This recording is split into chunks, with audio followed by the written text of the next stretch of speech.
देखिए, हम बेंथम के अन्य विचार पिछली कक्षा में पढ़ रहे थे कि बेंथम के अन्य विचारों के बारे में हमने पिछली कक्षा में जो है पूरी तरह से स्पष्ट रूप से बताया था। अब है बेंथम के जो है कानून और न्याय व्यवस्था के बारे में विचार। तो देखिए, बेंथम के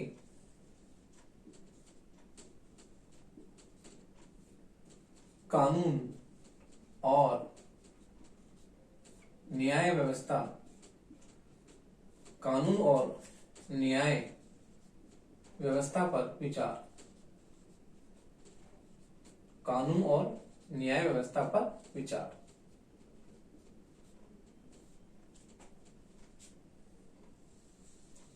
बेंथम के कानून और न्याय व्यवस्था पर विचार।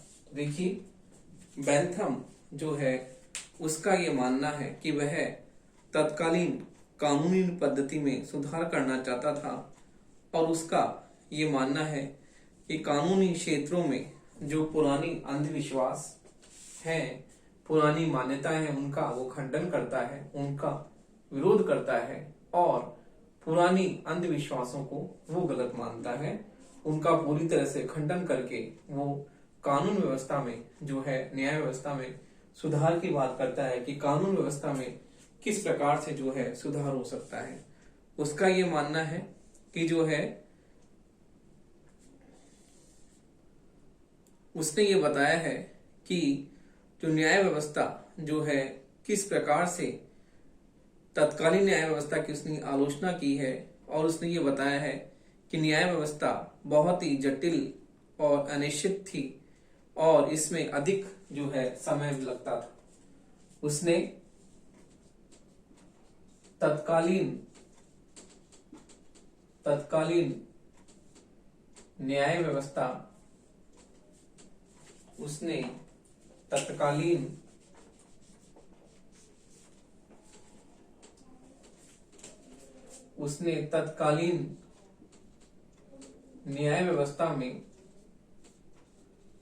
तत्कालीन न्याय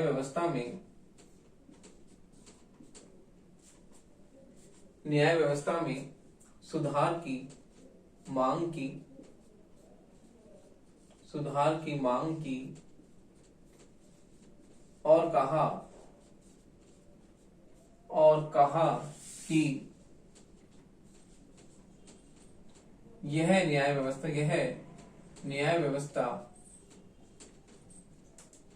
बहुत ही जटिल, यह न्याय व्यवस्था बहुत ही जटिल है और इसमें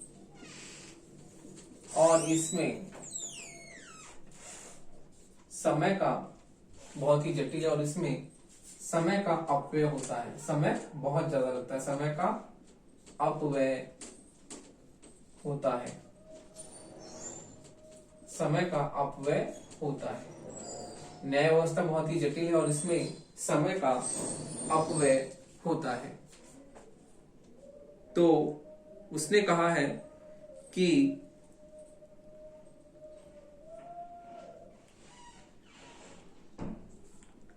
उसका यह मानना है कि न्याय के क्षेत्र में जजों की निरंकुशता पर रोक लगाने के लिए उसने कहा है कि न्याय के विषय में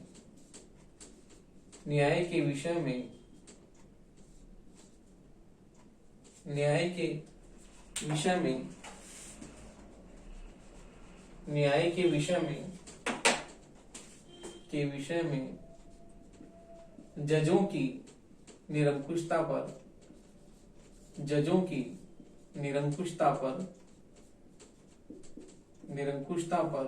रोक लगाने के लिए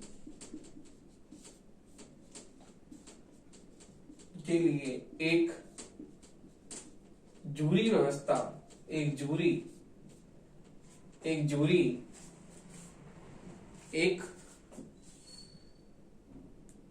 जूरी जो है उसकी जूरी प्रथा का समर्थन की रोक लगाने के लिए एक जूरी प्रथा का समर्थन किया है। एक जूरी प्रथा का समर्थन किया है। किस प्रकार से जो है न्याय दिलाने में उसने बताया कि न्यायिक प्रक्रिया बहुत ही लंबी होती है, जटिल होती है और इसमें समय का अपव्यय होता है, बहुत समय लगता है। कि कई बार ऐसा होता है कि केस जो है तीसरी चौथी पीढ़ी तक चलता रहता है। एक पीढ़ी से शुरू होकर उसका जब न्याय मिलता है तो तीसरी चौथी पीढ़ी जो होती है उसके न्याय से उसे न्याय मिलता है। तो इस प्रकार न्याय व्यवस्था बहुत ही लंबी है, जटिल है, उसमें समय का बहुत बड़ा जो होता है अपव्यय होता है। फिर उसने बताया कि न्याय के विषय में जज जो होते हैं सर्वोच्च होते हैं और जजों की निरंकुशता पर रोक लगाने के लिए उसने बताया कि एक जूरी प्रथा का वो समर्थन करता है कि जूरी प्रथा होनी चाहिए कि जजों की निरंकुशता पर हम किस प्रकार से रोक लगा सकते हैं, तो जूरी प्रथा के द्वारा ही लगा सकते हैं। तो इस प्रकार उसने जो है कानूनी व्यवस्था में जो जटिलता है उसे दूर करने का प्रयास किया और इसी प्रकार उसने न्याय व्यवस्था में भी जो है महत्वपूर्ण बात की। और हम देखते हैं दंड व्यवस्था और जेल सुधार पर बैंथम के विचार।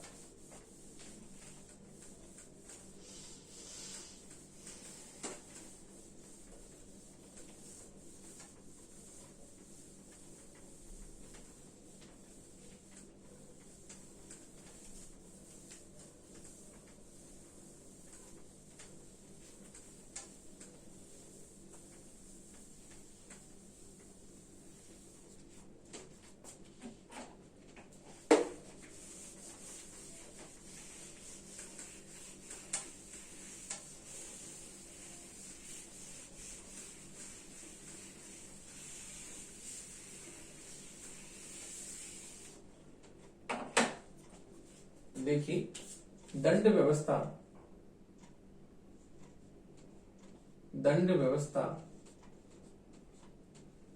और जेल सुधार पर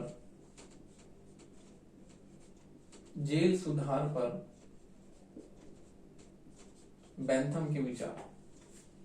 दंड व्यवस्था और जेल सुधार पर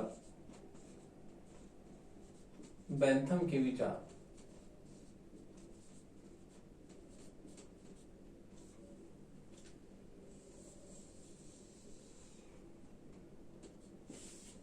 तो देखिए बैंथम ने दंड व्यवस्था और जेल सुधार पर भी अपने विचार प्रतिपादित किए।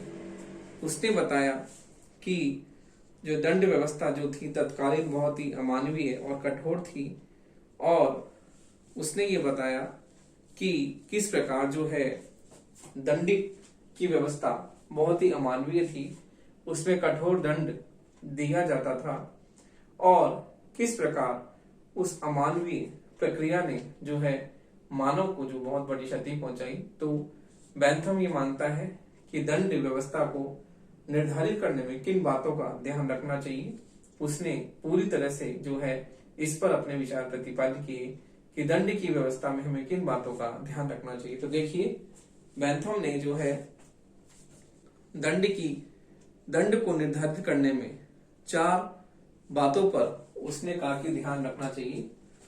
तो दंड को निर्धारित करने के लिए बैंथम ने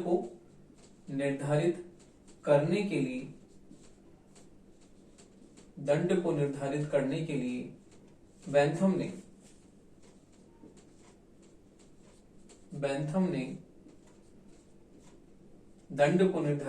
के लिए बैंथम ने 4 बातों पर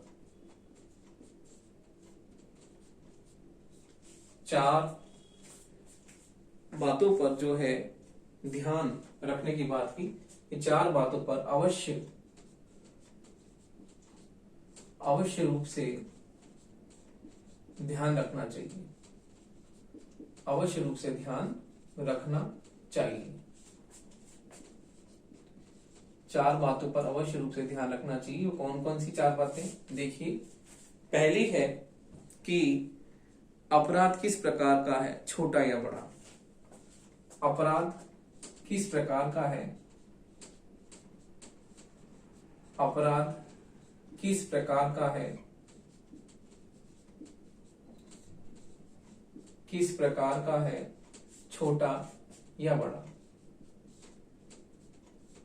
किस प्रकार का है, छोटा या बड़ा?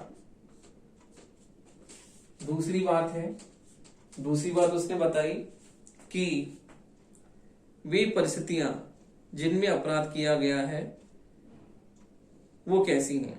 वे परिस्थितियां जिनमें अपराध किया गया, वे परिस्थितियां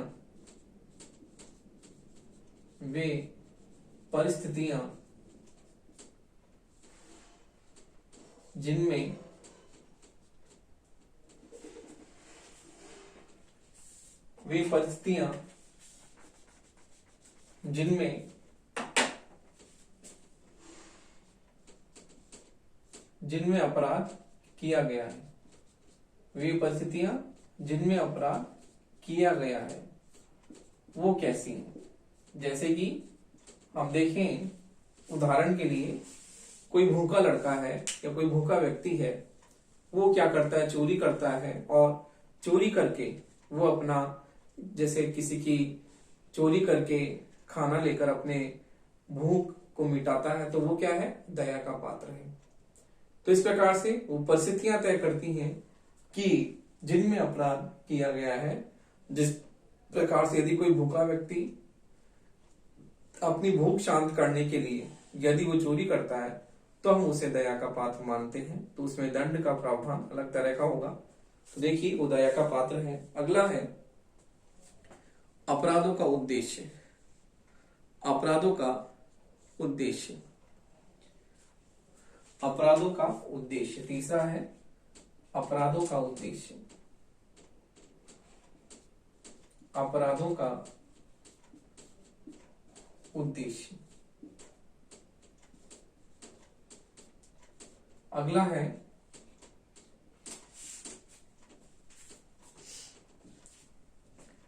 अपराध से किस प्रकार के व्यक्ति को हानि पहुंचती है। अपराध से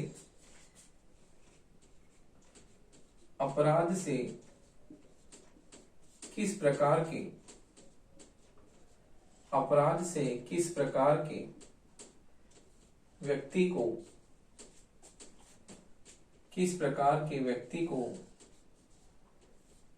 हानि पहुंचती, किस प्रकार के व्यक्ति को हानि पहुंचती है। तो देखिए बेंथम कहता है कि दंड के निर्धारण के लिए इन चार बातों को मुख्य रूप से ध्यान में रखना चाहिए। अपराध किस प्रकार का है, छोटा या बड़ा, वे परिस्थितियां जिनमें अपराध किया गया है, अपराध का उद्देश्य क्या है, किसके लिए अपराध किया गया है, अपराध से किस प्रकार के व्यक्ति को हानि पहुंचती है, इन सब बातों का जो है ध्यान रखना चाहिए। तो देखिए इस प्रकार बेंथम ने जो है ये बताया कि दंड व्यवस्था को किस प्रकार से सुधारा जा सकता है।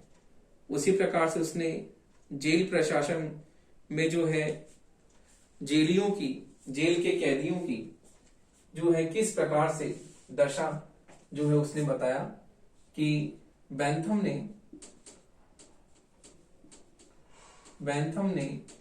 जेल में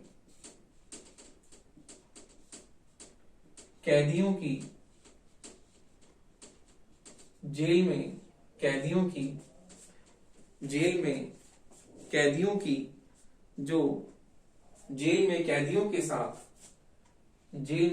के साथ जो पशुवत व्यवहार किया जाता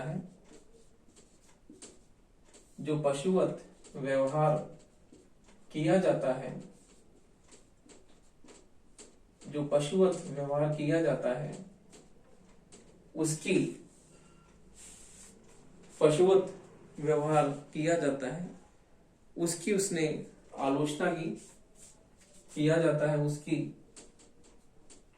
उसने आलोचना की,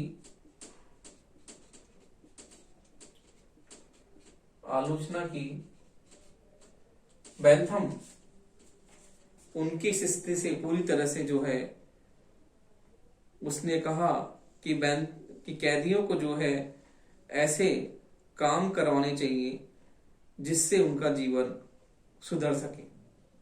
तो बेंथम ने ये कहा कि जो कैदियों के साथ जेल में पशु की तरह व्यवहार होता है, वो पशुवत व्यवहार से उसके मन में असंतोष हुआ और उसने उसकी आलोचना की। उसने कहा कि इस तरह का जो पशु की तरह व्यवहार उनके साथ किया जाता है वो नहीं होना चाहिए। उसने कहा कि जेल में जो है कैदियों को धार्मिक शिक्षा दी जाए, नैतिक शिक्षा दी जाए और उन्हें कुछ ऐसा कार्य किया जाए ताकि जेल से निकलने के बाद में उनका जीवन जो है वो सामान्य जीवन को जी सके।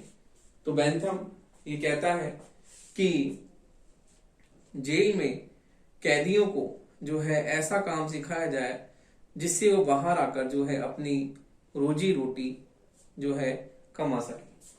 तो बेंथम जेल में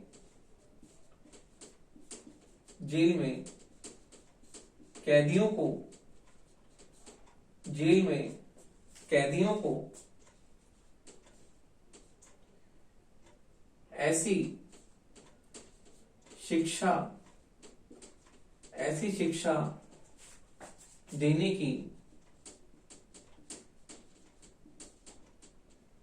शिक्षा देने की बात करता है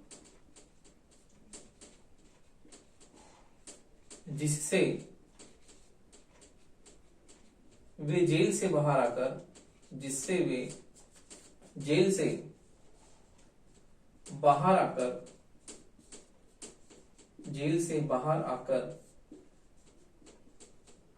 अपनी रोजी रोटी कमा सकें। जेल से बाहर आकर अपनी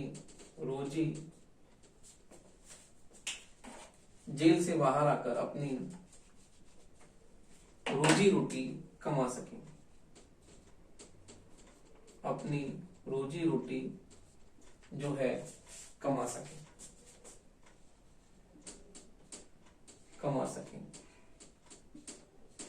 तो वह कैदियों को धार्मिक व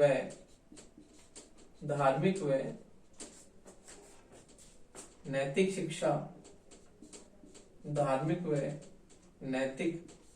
शिक्षा देने की बात कहता है कि कैदियों को धार्मिक और नैतिक शिक्षा देनी चाहिए। इसी प्रकार से जो है वो कहता है कि इस प्रकार जो कैदियों को किस प्रकार हम उनको जब उनका खाली समय उसमें उन्हें लिखा पढ़ा भी सकते हैं और उन्हें शिक्षित करके उनके जीवन को किस प्रकार से सुधार सकते हैं। तो इस प्रकार आपके प्रश्न कई बार 2 नंबर का परीक्षाओं में आता है कि बेंथम ने जेल सुधार के बारे में उसके कोई 2 विचार बताइए, या बेंथम ने कैदियों की जो स्थिति थी उसमें उसने प्रबंध किए। तो आता है कई बार जेल सुधार के बारे में उसके कोई 2 विचार आप बताइए। तो मैंने आपको इसलिए ये बताया है कि जेल सुधार पर आप 2 बात इनमें से कोई भी लिख सकते हैं। उसी प्रकार से दंड व्यवस्था के बारे में उसने जो बताया है वो भी आप कई बार 2 नंबर का प्रश्न आता है, कई बार 5 नंबर का भी आ जाता है। तो बेंथम का जो दंड और जेल सुधार का जो है ये विचार उसके महत्वपूर्ण है। तो उसने ये बताया कि जेल में जो कैदियों के साथ पशुवत व्यवहार किया जाता है वो बहुत ही गलत है। उसने इसकी आलोचना की है, उसने इसकी निंदा की है और उसने बताया कि कैदियों को ऐसी शिक्षा दी जाए जिससे वो जेल से बाहर आकर रोजी रोटी कमा सके। इसी प्रकार वो कहता है कि जेल में कैदियों को जो खाली समय उसमें उन्हें लिखाने पढ़ाने का भी कार्य किया जा सकता है ताकि वो जेल से बाहर आकर अपना सामान्य जीवन व्यतीत कर सके। इसी प्रकार वो कहता है कि जेल में कैदियों को कुछ शिल्प या ऐसी कोई कारीगरी या ऐसी कोई जो है उनको शिक्षा दी जाए, रोजगार की शिक्षा दी जाए जिससे वो जेल से बाहर आकर अपना रोजी रोटी, जब जेल से वो बाहर आए तो अब जेल से बाहर आकर अपनी रोजी रोटी कमा सके और अपना सामान्य जीवन बिता सके। तो इस प्रकार बेंथम के जो जेल सुधार पर और दंड की व्यवस्था के बारे में जो उसके विचार हैं बहुत ही महत्वपूर्ण हैं। तो इसका हमने अभी आपको बताया कि किस प्रकार से बेंथम ने जेल व्यवस्था और दंड व्यवस्था के बारे में अपने विचार जो है प्रतिपादित किए। तो देखिए बेंथम के जो इन विचारों के बाद में हम उसका प्रमुख रूप से जिसका सिद्धांत है उसके बारे में हम चर्चा करेंगे कि उसका जो उपयोगितावाद है उसमें उसने क्या बताया है।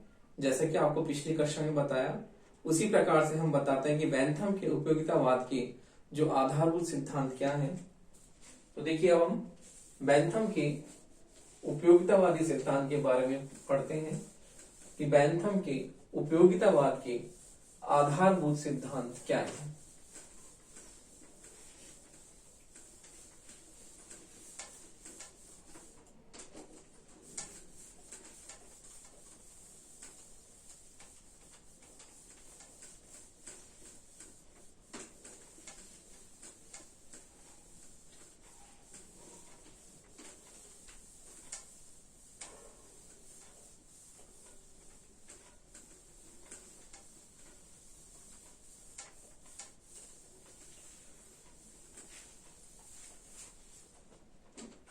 देखिए अब है आपका बेंथम के उपयोगितावादी सिद्धांत के आधारभूत सिद्धांत। तो देखिए बेंथम के उपयोगितावाद के आधारभूत सिद्धांत हम देखते हैं कि वो क्या है। तो देखिए बेंथम के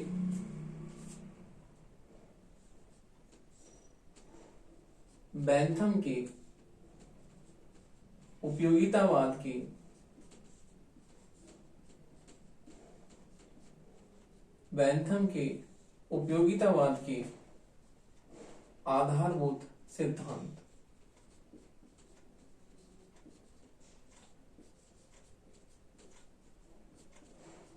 क्या है।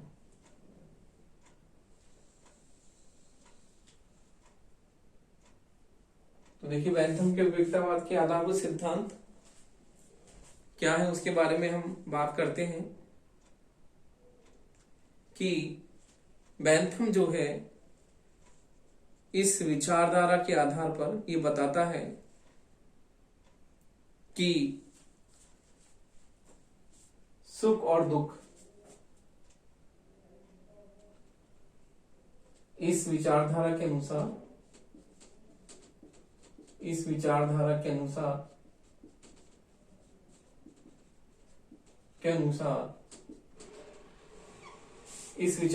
अनुसार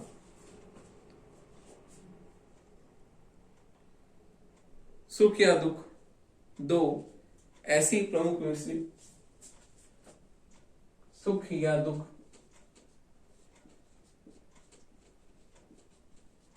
दो ऐसी प्रमुख वस्तुएं हैं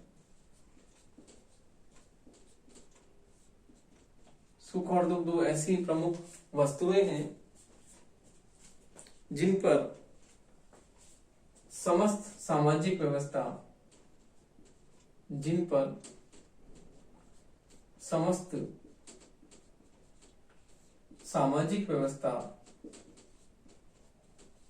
आधारित है।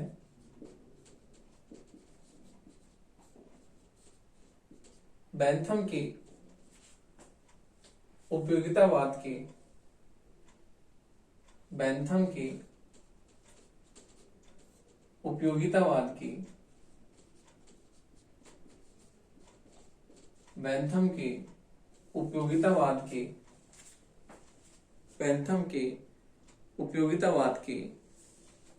के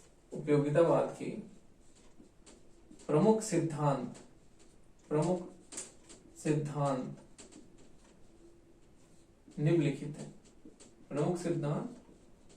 निम्नलिखित हैं।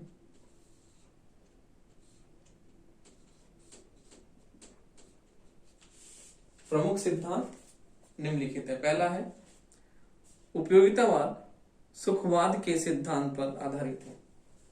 पहला है उपयोगितावाद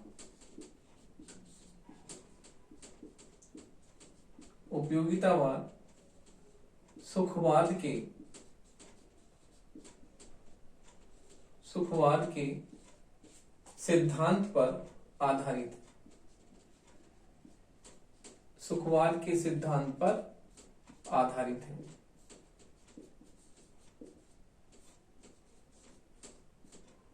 जैसा कि आपको मैंने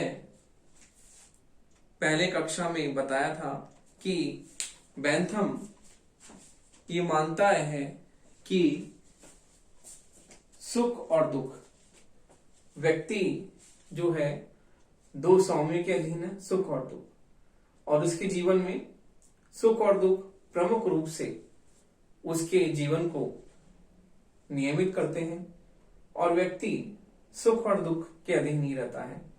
वो अपने जीवन में वही कार्य करता है जो कि उसके सुख की प्राप्ति अर्थात उसके सुख की अभिवृद्धि करें, उसके सुख को बढ़ाए। तो व्यक्ति दो स्वामी के अधीन है, सुख और दुख के। तो इस प्रकार हम ये देखते हैं कि व्यक्ति वही कार्य करता है जिसमें जो कि सुखवाद पर आधारित है। बेंथम का ये मानना है कि व्यक्ति वही कार्य करता है जो कार्य करने से उसके सुखों में उसे अभिवृद्धि प्राप्त होती है, जो उसके सुख को बढ़ा सकते हैं।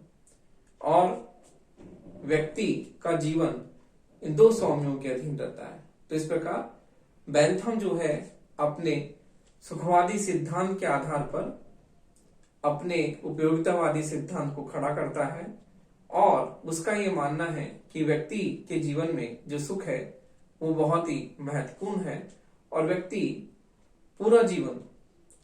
पूरे जीवन में अधिक से अधिक सुख की प्राप्ति में ही लगा रहता है कि किस प्रकार वो ऐसे कार्य करे, वो ऐसा क्या करे। वो अपने जीवन में श्रेष्ठ से श्रेष्ठ कार्य करने के लिए हमेशा तत्पर रहता है कि व्यक्ति अपने श्रेष्ठ से श्रेष्ठ कार्य करे, जिससे कि उसके जीवन में सुखों की अभिवृद्धि हो सके। तो इस प्रकार बेंथम का ये उपयोगितावादी सिद्धांत सुखवादी दर्शन पर आधारित है कि व्यक्ति अपने जीवन में वही कार्य करता है, और वही कार्य करने के लिए वो हमेशा प्रेरित रहता है, जिससे कि उसके सुखों में निरंतर अभिवृद्धि हो सके। तो इस प्रकार पहला पॉइंट हमने बताया कि उपयोगितावादी सुखवाद के सिद्धांत पर आधारित है। अगला है राज्य का कार्य अधिकतम व्यक्तियों के अधिकतम सुख की साधना है। तो देखिए, राज्य का जो कार्य है अधिकतम व्यक्तियों के अधिकतम सुख की साधना है। अगला पॉइंट है राज्य का कार्य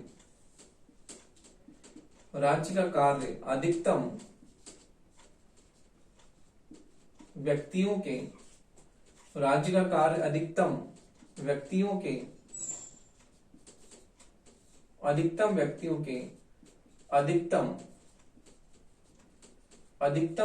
अधिकतम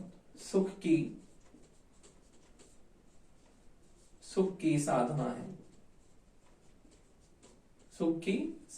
तो देखिए, बेंथम ये कहता है कि राज्य का जो कार्य है वो क्या है कि राज्य ऐसे ही कार्य करे जिसमें कि अधिकतम व्यक्तियों का अधिकतम हित उसमें निहित हो। तो बेंथम ये कहता है कि राज्य को ऐसे ही कार्य करने चाहिए जो कि अधिक से अधिक व्यक्तियों के हित की वृद्धि कर सके। तो उपयोगितावादी के अनुसार राज्य एक लोक कल्याणकारी संस्था है, और राज्य एक कल्याणकारी संस्था होने के कारण राज्य वही कार्य करता है जिससे अधिक से अधिक व्यक्तियों का जो है हित साधा जा सके। तो इस प्रकार उपयोगितावादियों का मानना है कि राज्य एक कल्याणकारी संस्था है, और एक कल्याणकारी संस्था होने के कारण राज्य जो है वही कार्य करता है जिससे अधिक से अधिक व्यक्तियों की जो है सुख की प्राप्ति व्यक्ति को हो सके। तो इस प्रकार से बेंथम का यह मानना है कि राज्य का जो है मुख्य कार्य अधिक से अधिक व्यक्तियों के सुखों की अभिवृद्धि करना है। तो इस प्रकार बेंथम जो ये मानता है कि राज्य का अस्तित्व क्या है, राज्य के अस्तित्व की उपयोगिता, वो इस आधार पर मानता है कि राज्य के जो अस्तित्व जो है वो इस आधार पर है, राज्य के अस्तित्व को उपयोगिता के आधार पर मानता है कि अधिक से अधिक व्यक्तियों का कल्याण करना ही क्या है, राज्य के लिए हम न्याय संगत धारणा मानते हैं कि अधिक से अधिक व्यक्तियों का कल्याण करना जो है राज्य का प्रमुख कार्य है। और बेंथम इस आधार पर ही राज्य को जो है उपयोगिता की कसौटी पर खरा मानता है। वो राज्य को भी उपयोगितावादी सिद्धांत के आधार पर उसकी उपयोगिता इसी आधार पर मानता है कि राज्य जो है एक कल्याणकारी संस्था है और उसका कार्य क्या है, अधिक से अधिक व्यक्तियों का क्या है, सुख की जो है, अधिक से अधिक व्यक्तियों की सुख को बढ़ाना।